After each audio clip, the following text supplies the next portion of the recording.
quisiera yo rápido hacer una descripción de cómo está desarrollada la tesis. Hay 5 capítulos, voy a hablar solamente de los primeros 4.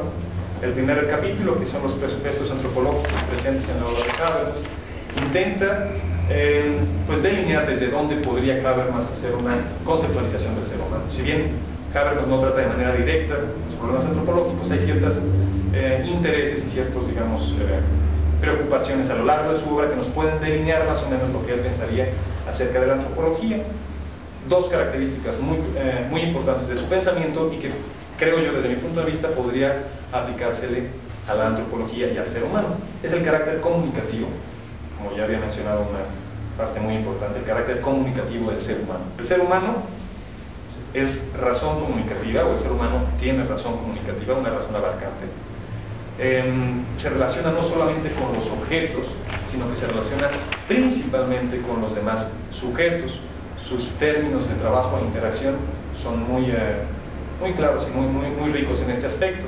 Cuando él habla de el trabajo, se está refiriendo a la interacción que establece el sujeto con los objetos. Cuando él habla de la interacción, está hablando de la relación que establecen los sujetos con los demás sujetos. Y es precisamente esto lo que nos vuelve humanos.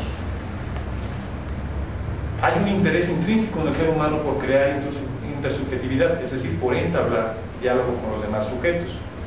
La razón no es solamente razón manipulativa, no es solamente razón que se relaciona con los objetos de la naturaleza, sino que es también racionalidad que se relaciona con los demás sujetos. Es esta la crítica que hace la racionalidad instrumental, una crítica que es, claro, heredera de los primeros representantes de la Escuela de Frankfurt. Y sin embargo, la gran diferencia de Habermas es su carácter positivo, es decir, la racionalidad instrumental no es rechazada, no se le acusa de todos los problemas, sino solamente su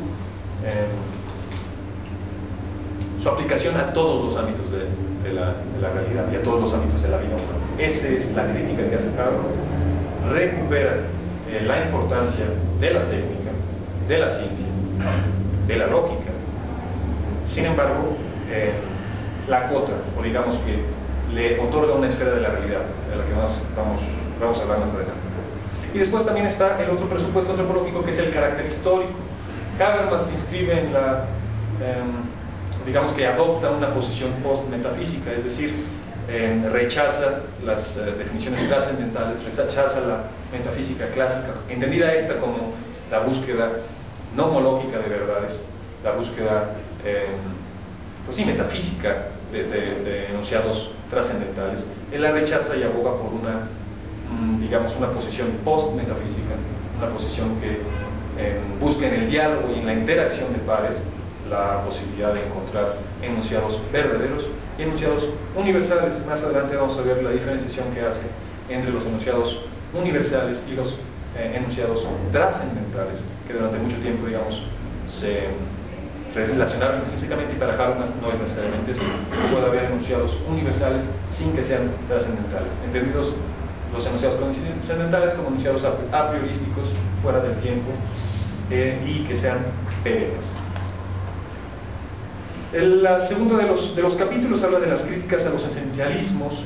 Esta, digamos, es una interpretación propia acerca de la posición que Habermas tomaría con la búsqueda de estas esencias en la antropología.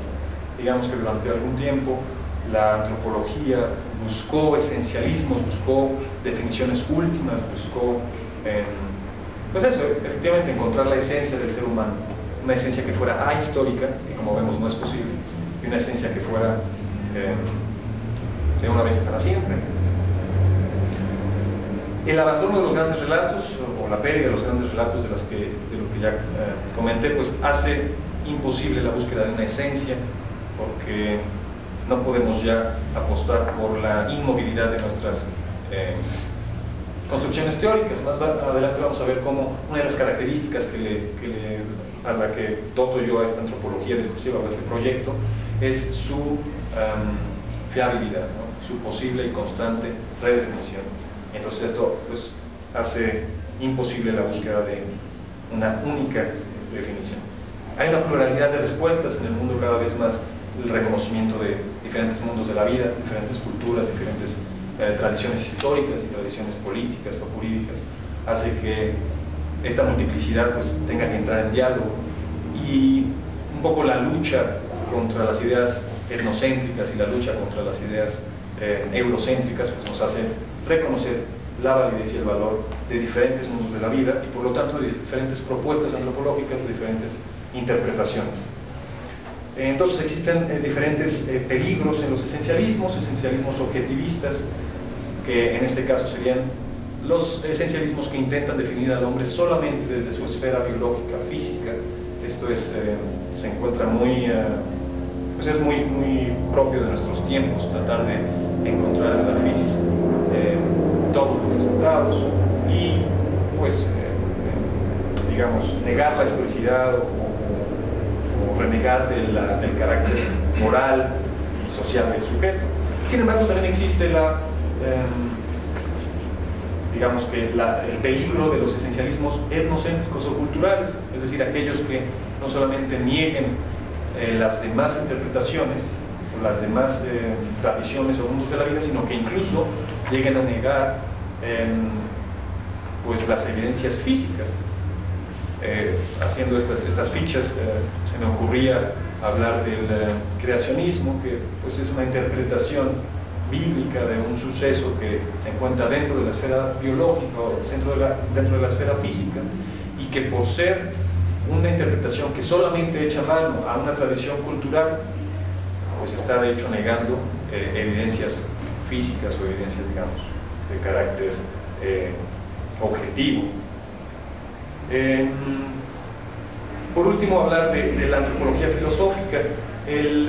Estos esencialismos nos llevan a preguntarnos acerca de las diferentes antropologías. Existen, digamos, antropologías físicas, antropologías culturales, que se encargan del ser humano desde diferentes ámbitos o desde diferentes esferas, de las que voy a hablar más adelante. Pero la antropología filosófica pretende hacer una investigación global, holística de lo que es el ser humano, tratando de integrar todas sus esferas, toda su interacción con la realidad. Entonces, bueno, esta antropología discursiva, una de las primeras características a las que podría dotar es efectivamente ser una antropología filosófica, ser una antropología global.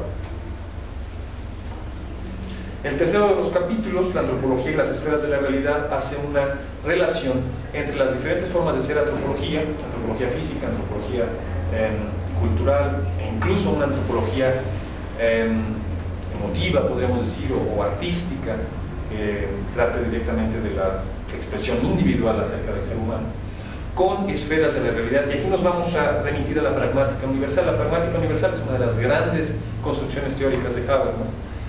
Consiste, entre otras cosas, de un cierto número de actos de habla que descubre él en el lenguaje a través de las investigaciones que hace de los lingüistas, Austin por ejemplo, pretensiones de validez universal que se relacionan directamente con este tipo de actos de habla, y esferas de la realidad. Las esferas de la realidad, hay que tener cuidado, y Habermas lo dice claramente, no son realidades, digamos, independientes, sino que son diferentes coordenadas con las cuales nos podemos acercar a la realidad.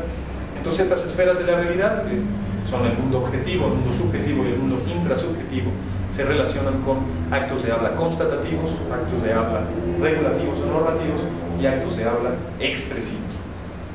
Todos estos tipos de actos de habla pretenden una validez.